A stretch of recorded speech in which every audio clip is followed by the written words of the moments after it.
Recording in progress. Hi guys. यदि आप CA inter के जीएसटी के लिए प्रिपेयर कर रहे हो, आज मैं एक ऐसा टॉपिक लाया हूँ जो छोटा सा है और जनरली इग्नोर्ड हो जाता है, बट बहुत स्कोरिंग एरिया है। Accounts and records. इसमें यदि मैं आपको समराइज करूँ, हम कम से कम टाइम में चैप्टर पढ़ने की कोशिश करते हैं। यदि मैं आपको ये समराइज करूँ तो इसमें दो सेक्शन है, सेक्शन 35 एंड सेक्शन 36। सेक्शन 35 बात करता है अकाउंट्स और रिकॉर्ड्स कैसे प्रिपेयर करने हैं, कितने प्रिपेयर करने हैं और कहाँ पे प्रिपेयर करने हैं, कहाँ पे रखने हैं। और सेक्शन 36 बात करता है कि जो अकाउंट्स और रिकॉर्ड्स आपने सेक्शन 35 में प्रिपेयर किए हुए हैं, उनको कितने समय तक के लिए रिटेन करना है, कितने समय तक के लिए रखना है। तो पहले हम जल्दी से सेक्शन 36 को पढ़ लेते हैं, बहुत ही छोटा सा है। सर, यदि आप अकाउंट्स और रिकॉर्ड सेक्शन 35 में प्रिपेयर कर रहे हो, तो 36 में आपको वो कितने समय के लिए रखना है। दो केस हो सकते हैं। पहला, नॉर्मल सिनेरियो। दूसरा, party to appeal. Normal scenario मतलब एक रजिस्टर्ड पर्सन बिजनेस चला रहा है, चला रहा है, चला रहा है, हर साल अच्छे से। पार्टी टू अपील मतलब एक रजिस्टर्ड पर्सन बिजनेस चला रहा है, बट किसी साल को लेके, कोई पर्टिकुलर फाइनेंशियल ईयर को लेके उसकी और डिपार्टमेंट की लड़ाई हो गई है और वो लोग अपील या रिवीजन में है। दो केसेस हो सकते हैं, एक नॉर्मल केस और एक party to appeal. Normal case में आपको 72 मंथ्स तक अपने अकाउंट्स एंड रिकॉर्ड्स मेंटेन करके चलना है। ये 72 मंथ्स कहाँ से होंगे? एनुअल रिटर्न की ड्यू डेट से। सपोज करो कोई फाइनेंशियल ईयर है, वो जब खत्म हो जाता है तो उसके बाद में एक पूरे साल का रिटर्न जाता है जिसको हम बोलते हैं एनुअल रिटर्न। उस एनुअल रिटर्न की जो ड्यू डेट है, वहां से 72 मंथ्स, मतलब लगभग 6 इयर्स। बट आपको एग्जाम में 72 मंथ्स लिख के आने हैं। ठीक है। नॉर्मल केस में तो 72 मंथ्स हो गया। तो पार्टी टू अपील मतलब हम बिजनेस तो चला रहे हैं, बट हमारी और जीएसटी डिपार्टमेंट की किसी वजह से किसी साल को लेके कोई डिस्प्यूट हो गया और मामला अपील्स या रिविजन्स में है। उस केस में 1 ईयर आफ्टर डिस्पोजल, मतलब जब भी अपील डिस्पोज हुई है उसके एक साल बाद तक, या फिर 72 months from due date of furnishing of annual return, whichever is late. Suppose करो सपोज करो आपका केस अपील में चल रहा है और वो 72 मंथ्स के पहले ही खत्म हो गया। वो 72 मंथ्स के पहले ही खत्म हो गया। तो जिस भी साल में खत्म हुआ है उसके एक साल बाद तक आपने वेट किया, बट अभी भी 72 मंथ्स दूर है। तो लेट से लेट तो आपको 72 मंथ्स तक अकाउंट्स एंड रिकॉर्ड्स मेंटेन करना ही है। बट सपोज करो 72 मंथ हो गए, उसके बाद में भी आपका अपील चल रहा है। तो ऐसा थोड़ा है कि 72 मंथ्स हो गए तो अब आप फेंक दोगे। नहीं, अपील तो चल ही रहा है ना। आपको डॉक्यूमेंट्स तब तक रखने हैं जब अपील खत्म होगी उसके एक साल बाद। तो इसलिए इनने फॉर्मूला दिया है 1 year after disposal of appeal और 72 months whichever is late. ठीक है। तो सेक्शन 36 ने क्या बोला? अकाउंट रिकॉर्ड्स कब तक रिटेन करने हैं? नॉर्मल केस में 72 मंथ्स, पार्टी टू अपील वाले केस में 1 ईयर आफ्टर आफ्टर डिस्पोजल और 72 month from due date of furnishing of annual return whichever is later. अब हम यदि सेक्शन 35 पे जाते हैं, सेक्शन 35 हमें बताएगा maintenance of accounts and records, मतलब अकाउंट और रिकॉर्ड कैसे मेंटेन करते हैं। इसमें 5 सब सेक्शन है। Sub section 1। सब सेक्शन 1 बिल्कुल ही बेसिक चीजों के बारे में बात करता है, जैसे कि कहाँ पे मेंटेन करने हैं, कैसे मेंटेन करने हैं, बेसिक डॉक्यूमेंट्स की लिस्ट क्या है और एडिशनल डॉक्यूमेंट्स की लिस्ट क्या है। सेक्शन 32 सब सेक्शन 2 दो ऐसे बिजनेस के बारे में बात करता है जिस केस में यदि आप अनरजिस्टर्ड भी हो, मतलब जीएसटी में रजिस्टर्ड नहीं है, तो भी आपको डॉक्यूमेंट्स मेंटेन करने हैं। कौन है वो? एक ट्रांसपोर्टर और एक वेयर हाउस का ओनर या ऑपरेटर। ये एक एंसिलरी बिजनेस होता है जो कि बहुत सारे मेन बिजनेसेस में एक एंसिलरी काम करता है। जैसे मान लो मेरा बिजनेस कोई भी पर्टिकुलर एग्रो का है या इलेक्ट्रॉनिक्स का है, बट मुझे ट्रांसपोर्टर तो लगेगा ही। सिमिलरली मुझे अपने गुड स्टोर करने के लिए वेयर हाउस तो लगेगा ही, है ना। तो ये जनरली एंसिलरी बिजनेस में होते हैं, इसलिए इनको बोला है। देखो, यदि ट्रांसपोर्टर और वेयर हाउस ये दोनों रजिस्टर्ड है तो ये 35 वन में पूरा फॉलो करेंगे ही। बट यदि ये अनरजिस्टर्ड है, मतलब ये जीएसटी में रजिस्टर्ड नहीं है, फिर भी इनको सेक्शन 35 टू में बोला है कि आपको हम कुछ लिस्ट देंगे, उस लिस्ट को कंप्लाई करना है। फिर आते हैं सेक्शन 35(3) में। 35(3) में कमिश्नर के पास पावर है कि यदि वो चाहे तो कुछ टैक्सेबल पर्सन को कुछ एडिशनल डॉक्यूमेंट्स मेंटेन करने के लिए बोल सकता है। कौन कौन से टैक्सेबल पर्सन है? Agent, manufacturer, service provider, works contract और क्लियरिंग फॉरवर्डिंग एजेंट। ये 5 ऐसे बिजनेसेस हैं जो थोड़े से कॉम्प्लेक्स, थोड़े से ट्रिकी बोल सकते हैं, या जिसमें फ्रॉड होने के चांसेस है। तो इसलिए इनको कमिश्नर ने कुछ एडिशनल डॉक्यूमेंट्स मेंटेन करने के लिए बोल रहा है। सेक्शन 35(4) में आ जाए तो फिर से कमिश्नर के हाथ में सेक्शन 35(4) के थ्रू पावर दी है, काई की यदि कमिश्नर चाहे तो किसी टैक्सेबल पर्सन को कुछ पर्टिकुलर डॉक्यूमेंट मेंटेन करने से एग्जाम भी कर, किसी टैक्सेबल पर्सन को कुछ पर्टिकुलर डॉक्यूमेंट मेंटेन करने से एग्जाम भी किया जा सकता है। ये है सेक्शन 35(4), जिसमें आता है कंपोजिशन डी। ठीक है, अब हम जल्दी से इन सब सेक्शंस को रीड कर लेते हैं। सबसे पहले सेक्शन 35(1) में चलते हैं। Where to maintain. सर कहाँ पे मेंटेन करें?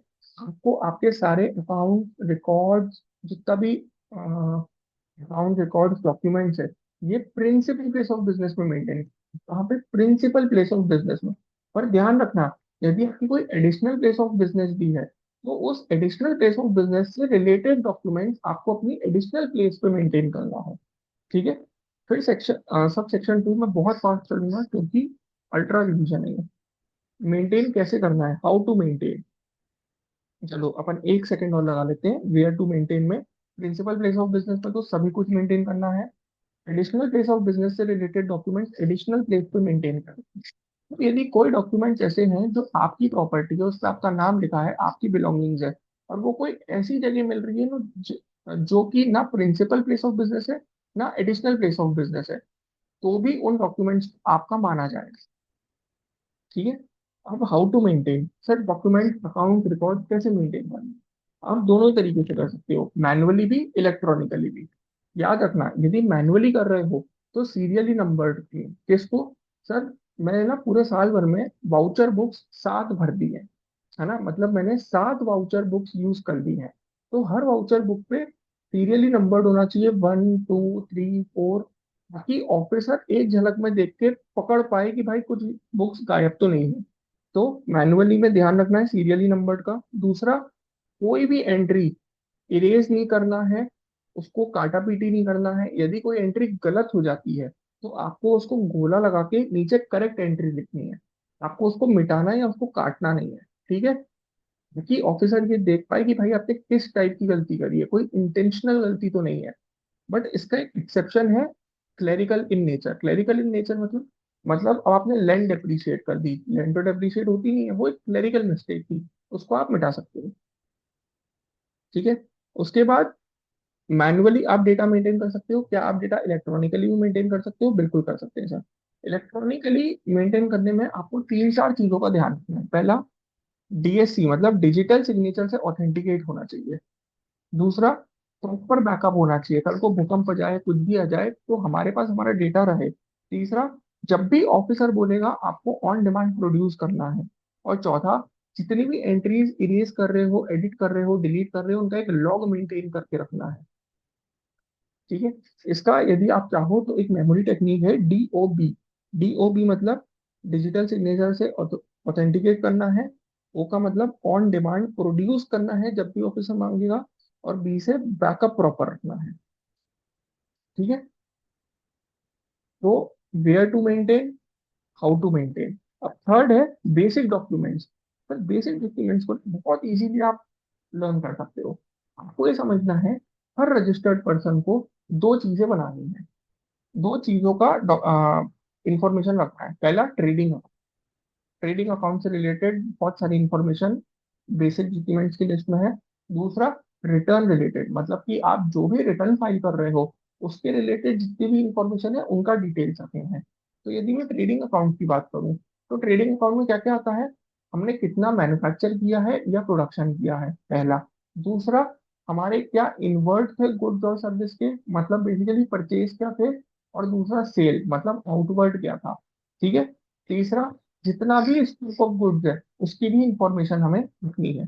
तो क्या क्या हो गया? पहला, ट्रेडिंग अकाउंट। अब पहला मैन्युफैक्चर प्रोडक्शन कितना किया, दूसरा इनवर्ट कितना है, तीसरा आउटवर्ट कितना है, चौथा स्टॉक कितना है। यदि मैं रिटर्न रिलेटेड में बात करूं, तो रिटर्न रिलेटेड में मैंने आईटीसी कितना क्लेम किया है और मैंने टैक्स कितना पे किया है।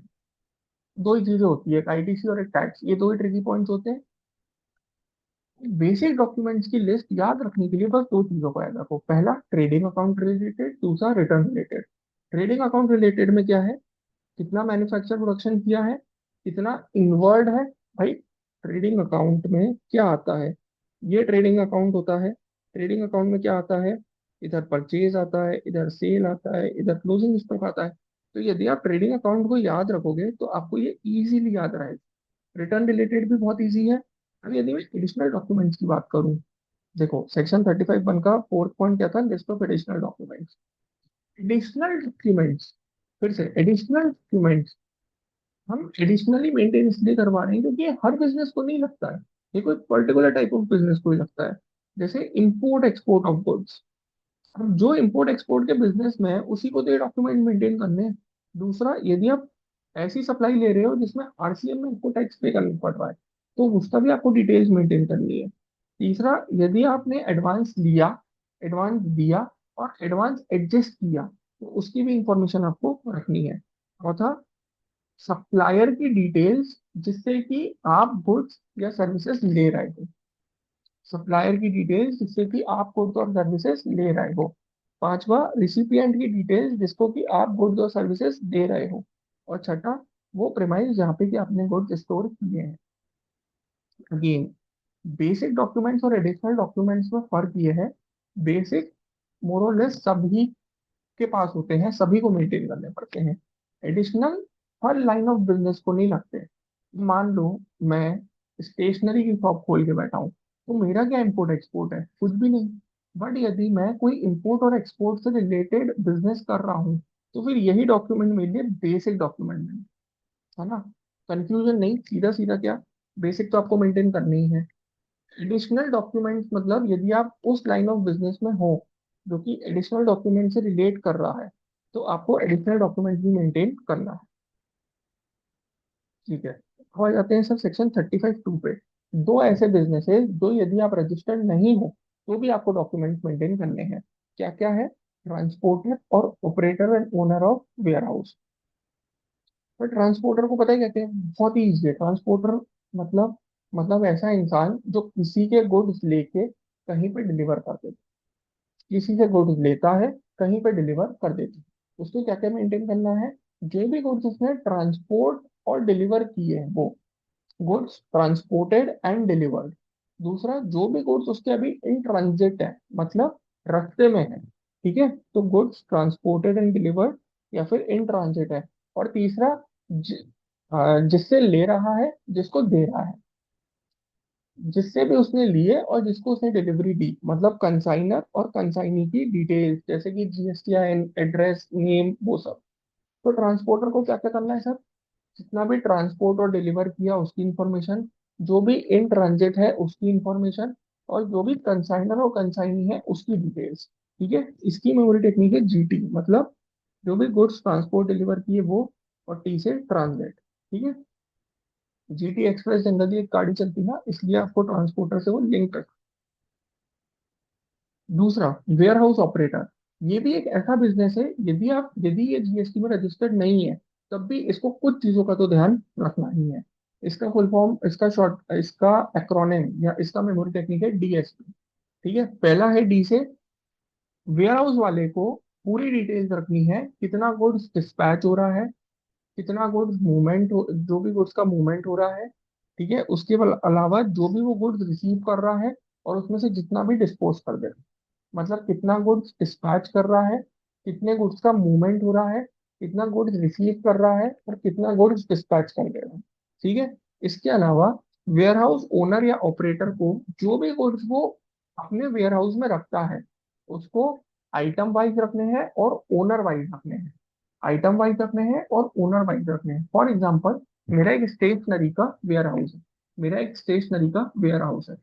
मैं, तो आइटम वाइज मतलब पेंसिल अलग रखना है, पेन अलग रखना है, रबर अलग रखनी है, शार्पनर अलग रखना है, स्केल अलग रखना है।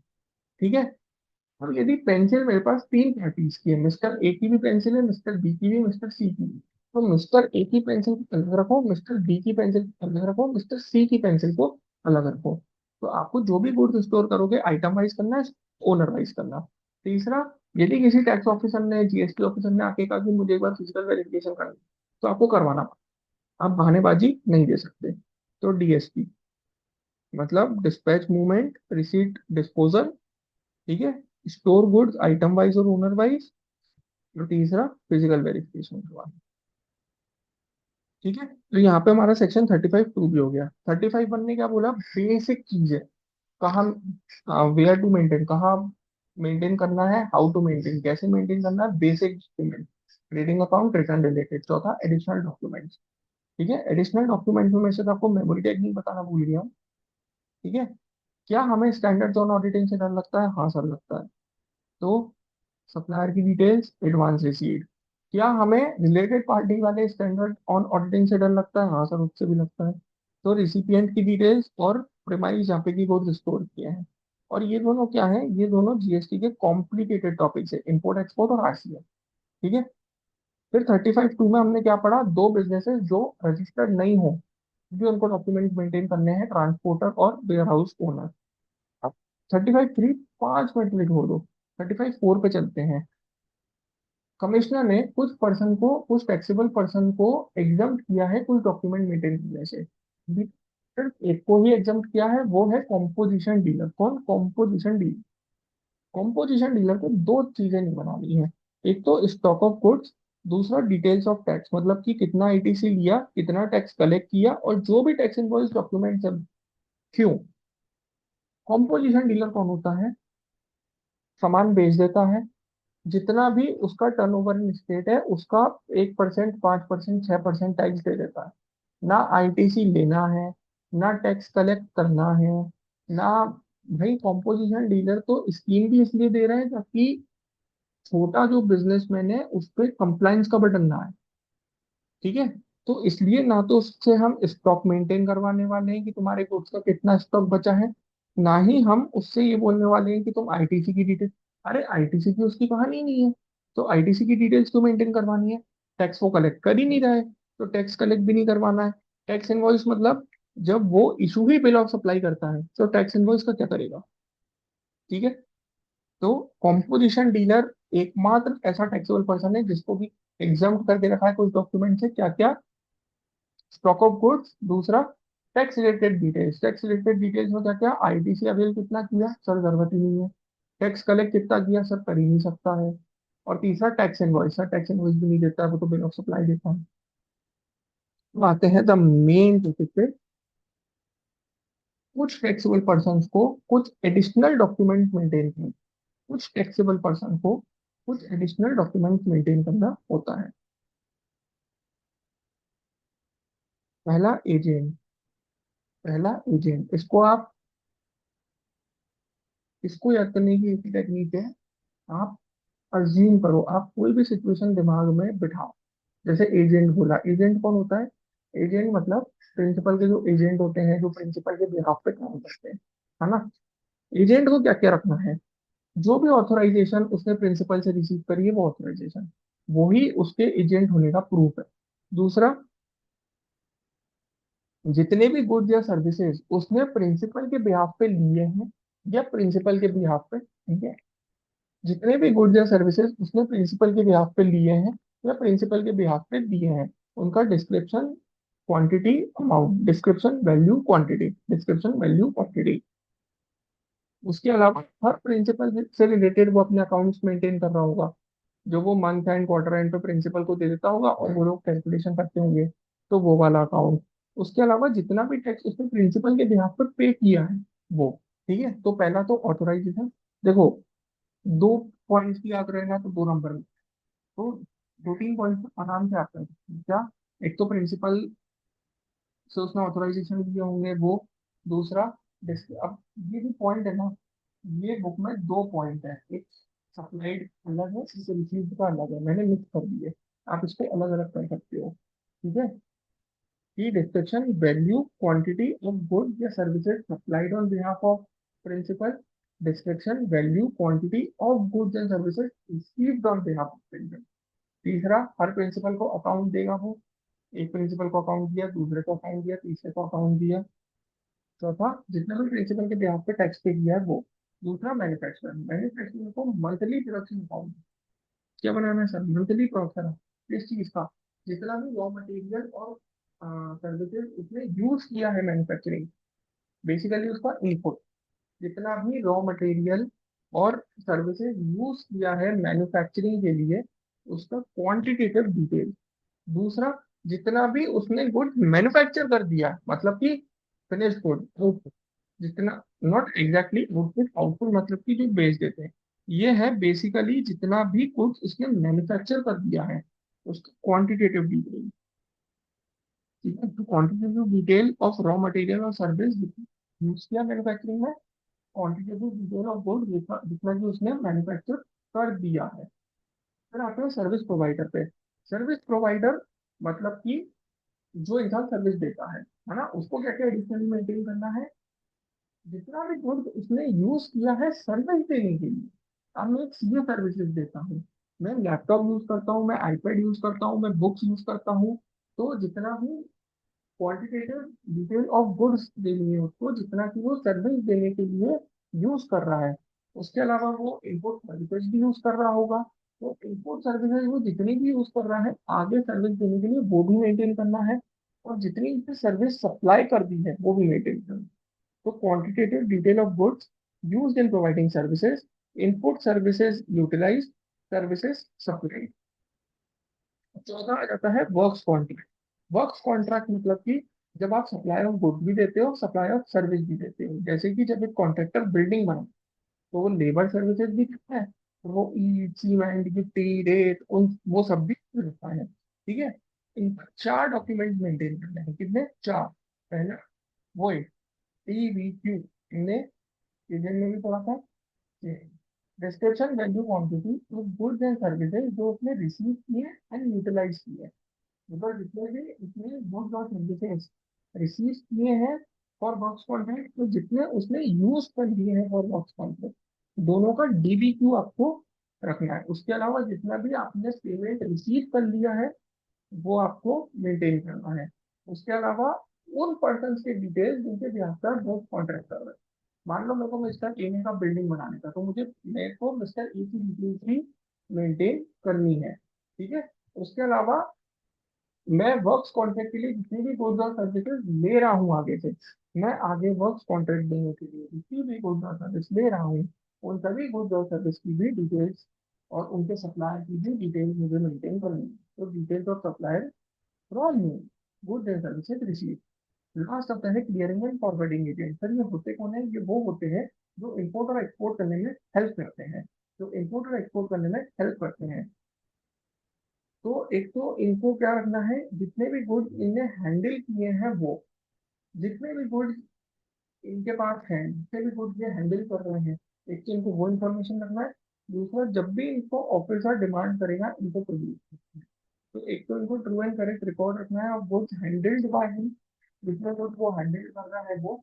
और दूसरा, जब भी ऑफिसर आए और बोले मुझे दिखाओ, तो ऑन डिमांड प्रोड्यूस करते हैं। ठीक है, यहाँ पे आपके अकाउंट एंड रिकॉर्ड का पूरा रिवीजन हो गया है। ये रिवीजन सोलली इस पर्पज के लिए है कि 7 मई 2025 को जो आपका एग्जाम है, आप उसके लिए रिवाइज कर पाए। उसके अलावा दूसरी चीज, मैं आगे कोशिश करूंगा और भी चैप्टर जितने मैं तेजी से रिवाइज कर पाऊँ, रैपिड रिवीजन करवा पाऊँ, उसमें मैं करवा दूँ। Thank you so much.